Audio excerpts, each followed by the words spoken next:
अस्सलाम वालेकुम दोस्तों, ਤੁਹਾਡਾ अपना खालिद चिश्ती हाज़िर है। जैसा कि ਜਦੋਂ ਦੀ ਕਾਇਨਾਤ ਬਣੀ ਹੈ, हज़रत आदम अलैहिस्सलाम ਤੋਂ ਲੈ ਕੇ ਹੁਣ तक बेशुमार लोग आए और इस दुनिया ਤੋਂ चले गए। कल एक नहायत अफसोसनाक खबर सुनने ਨੂੰ मिली कि साढ़े बहुत प्यारे मित्र MDH मसाले ਦੇ ਓਨਰ ਜਿਹੜੇ ਸਨ, MDH ਮਸਾਲੇ ਦਾ ਨਾਮ ਤੁਸੀਂ ਪੂਰੀ ਦੁਨੀਆ ਦਾ ਸੁਣਿਆ ਹੋਏਗਾ। ਉਹਨਾਂ ਦੇ ਜਿਹੜੇ ਓਨਰ ਸਨ महाशेर धर्मपाल जी, उन्होंने कल डैथ हो गई और बहुत अफसोस है।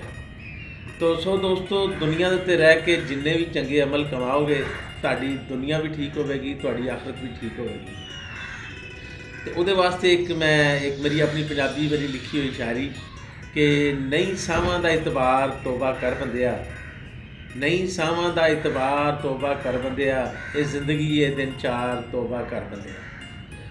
काली रात हनेरी उथे डोलेगी जिन तेरी उथे, काली रात हनेरी उथे डोलेगी जिन तेरी उथे, किसे सुननी नहीं पुकार तौबा कर बंदिया, ये जिंदगी ये दिन चार तौबा कर बंदिया।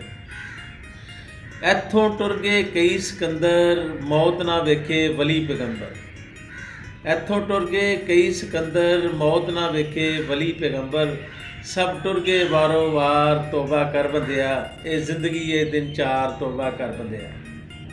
काली रात हनेरी उथे डोलेगी जिन तेरी उथे, काली रात हनेरी उथे डोलेगी जिन तेरी उथे, किसे सुननी नहीं पुकार तौबा कर बंदिया, ये जिंदगी ये दिन चार तौबा कर बंदिया। छड्ड दे लम्मी तान के सोना लंघिया वेला हथ नहीं आना, छड्ड दे लम्मी तान के सोना लंघिया वेला हथ नहीं आना, होना एक दिन कफन तैयार तौबा कर बंदिया, ये जिंदगी ये दिन चार तौबा कर बंदिया। लास्ट विच मेरा मकता कि झगड़े झेड़े चिश्ती छड्ड दे, मैल दिल दी सारी कढ दे, झगड़े झेड़े चिश्ती छड्ड दे, मैल दिल दी सारी कढ दे, तैनू करनगे लोग प्यार तौबा कर बंदिया, ये जिंदगी ये दिन चार तौबा कर बंदिया। तो दोस्तों, चंगे अमल कमाओगे तो तुहाडी दुनिया भी ठीक रहेगी, तुहाडी आखिरत भी ठीक रहेगी। नफरतां बगावतां नाल कुछ भी तुहाडे पल्ले नहीं पैना।